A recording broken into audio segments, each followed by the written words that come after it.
કોણ? નમસ્તે મેડમ, હું સોલર અર્થમાંથી આવ્યો છું. સોલર લગાવવાથી શું ફાયદા થાય છે તે સમજાવવા માટે આવ્યો છું. થોડોક ટાઈમ મળશે? અરે ભાઈ, અમારે સોલર નથી લગાવવું, અમારે જરૂર નથી. મેડમ, એકવાર વિચાર કરો. વધતી મોંઘવારી, વધતી ગરમી માટે સોલાર એક સરસ ઓપ્શન છે. ના ભાઈ ના, હાલ તો અમારે કોઈ જ જરૂર નથી. અમારું બિલ તો બહુ ઓછું આવે છે. A few moments later. અરે આ શું, 8,000 લાઇટ બિલ? આટલું વધારે? પેલા દિવસે પેલા સેલ્સમેન કહેતા હતા પણ મેં માન્યું નહીં. હેલો, સોલર અર્થમાંથી વાત કરો?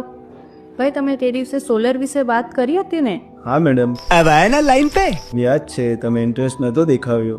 હા હા, પણ મને હવે સમજાયો લાઇટ બિલ જોયા પછી કે મારે હવે સોલર લગાવવું જ પડશે.